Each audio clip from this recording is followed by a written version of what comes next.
Everybody, this is Emmanuel, and today I'm going to talk about grooming for a long hair coat. So, dog that's kind of poofy all over, that's what we're going through. The tools that I use are a slicker brush and a comb. Those are the two best ones, and this is just for a regular brush. So I'm talking about your weekly brush that you should do at home with your dog. The slicker brush is pretty long, and then it's also soft to the touch. You want to grab a brush that's not also cheaply made, otherwise those soft bristles will break very easily and you'll have to keep buying the brush. So you want to spend a little bit of money if you can on this, but it will last you a really long time. And like I said, something that feels soft to the touch. A comb, any metal comb will do.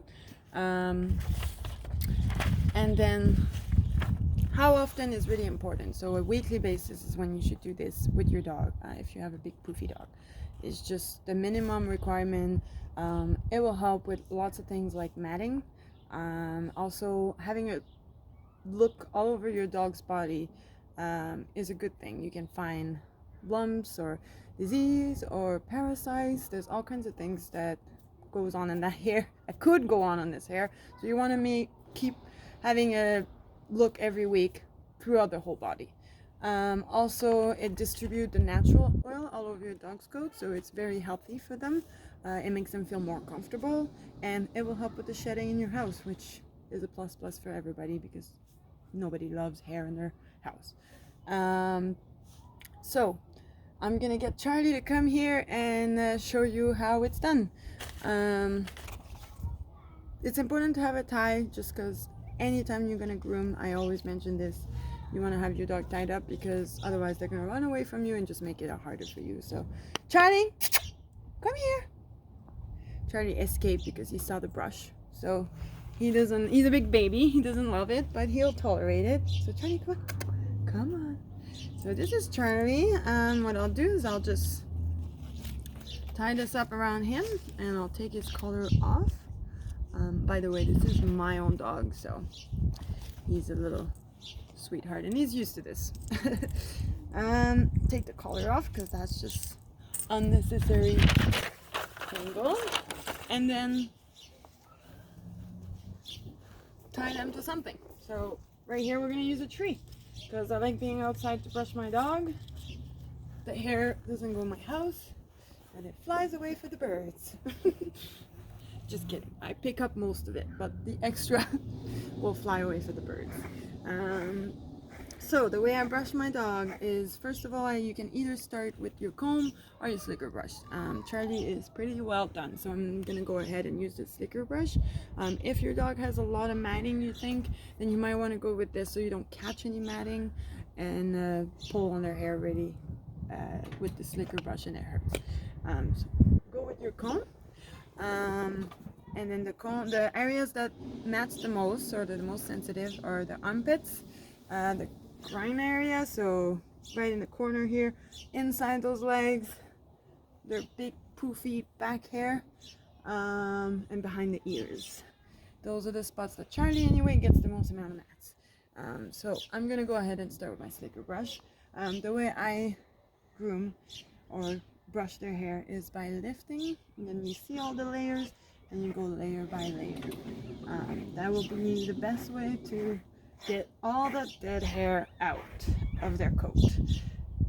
One really important thing is to go thoroughly through your dog. So some people will only do the body or anything that feels kind of comfortable with them, but when you brush a dog, or you have a big dog or even a small dog, every time you groom them, you're going to be moving around. You're the one doing all the hard work, so you need to go under there. You need to grab their bum and reach their bum and go behind there and make sure you brush there.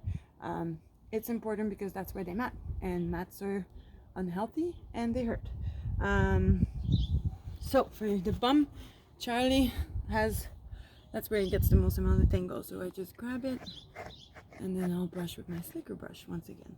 Grab it layer by layer and just go through it very gently. Don't yank or pull hard. Charlie's a big baby, so he's very sensitive. and won't tolerate much.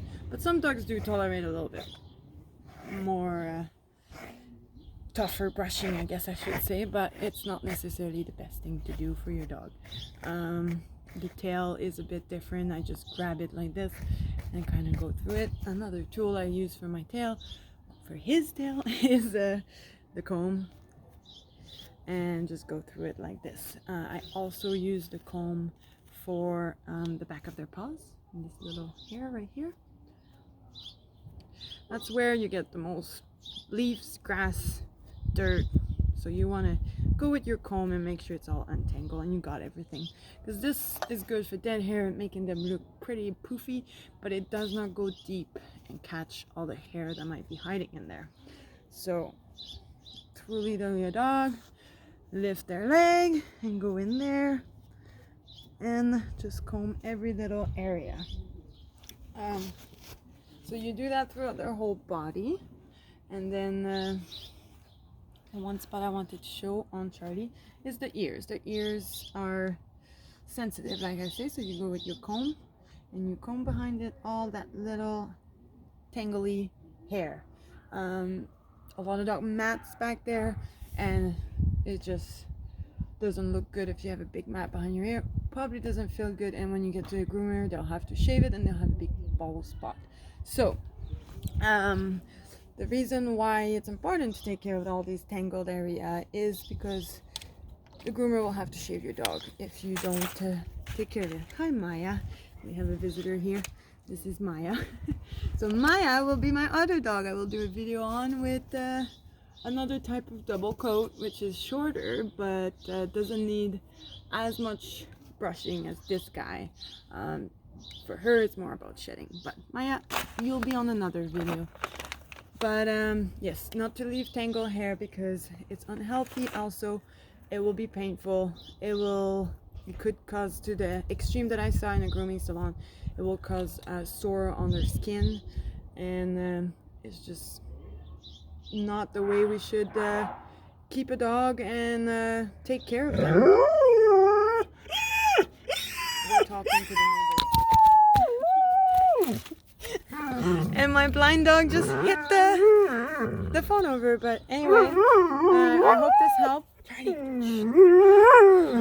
Make sure that when you're done, also you give your dog a big hug and you tell them they did excellent, because dogs always love to be loved and told they did good. So make sure you do that.